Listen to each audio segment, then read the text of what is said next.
ഇന്ന് പലരും പരിശുദ്ധ ഖുർആൻ പാരായണം ചെയ്യുന്നത് അബദ്ധത്തിൽ കാണുകയാണ്. കാരണം ഖുർആൻ നമ്മൾ മര്യാദക്ക് ഓതി പഠിച്ചിട്ടില്ല. പണ്ടേതോ കാലത്ത് 5ാം ക്ലാസ് അല്ലെങ്കിൽ 3ാം ക്ലാസ് അല്ലെങ്കിൽ പോട്ടെ 7ാം ക്ലാസ് ഖുർആൻ പഠിച്ചിട്ടുണ്ടാവും. പിന്നെ ഖുർആൻ തൊട്ട് നോക്കിയിട്ടുണ്ടാവില്ല. ഇതിന്റെ പേരിൽ എന്തായിരിക്കുമെന്ന് ചോദിച്ചാൽ ആ ഖുർആൻ ഓതുന്നത് നമുക്ക് കുറ്റമായി മാറുകയാണ്. 100 പേര് ഖുർആൻ ഓതുന്നുണ്ട് പള്ളിയിൽ നിന്ന്, പക്ഷേ 90 പേരുടെയും ഖുർആൻ അവർക്ക് കുറ്റമാണ്. കളവ് പറഞ്ഞിട്ടില്ല, ഗീബത്ത് പറഞ്ഞിട്ടില്ല, തെറ്റായൊരു കാര്യം ചെയ്തിട്ടില്ല.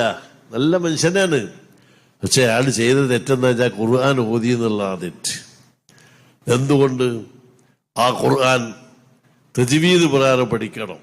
ഇന്ന് സത്യത്തിൽ അൽഹംദുലില്ലാ ഖുർആൻ തജ്വീദ് പ്രകാരം പഠിപ്പിക്കാനുള്ള പല ഉസ്താദന്മാരുമുണ്ട്, പഠിപ്പിച്ചുകൊണ്ടിരിക്കുന്ന ആളുകളുണ്ട്.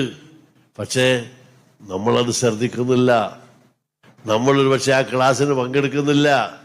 ഇപ്പൊ സുബഹിന്റെ നല്ല ഇമാമികളുണ്ട്, ഇപ്പൊ ഇവിടെ നല്ല ഖുർആൻ ഓതുന്ന കാര്യങ്ങളുണ്ട്.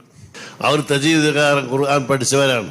ആ തജ്വീദ് പ്രകാരം ഓതാൻ നന്നായി പഠിച്ച ഇമാമികൾ നമ്മുടെ നാട്ടിലെ പള്ളിയിലുണ്ടാവും. ഒരു 10 മിനിറ്റ് സമയം സുബഹി നിസ്കാരം കഴിഞ്ഞിട്ട് അവിടെ ഇരുന്നാൽ അയാൾ തജ്വീദിന്റെ ക്ലാസ് എടുത്തു തരും. ആദ്യമൊക്കെ നമ്മുടെ ഭാഗത്ത് തെറ്റുകൾ ആൾക്കാർ കേൾക്കുമോ എന്നുള്ളൊരു അയവുണ്ടാവും. അത് നമ്മൾ അല്പം സഹിച്ച് ആ ഖുർആൻ നമ്മൾ പഠിക്കണം.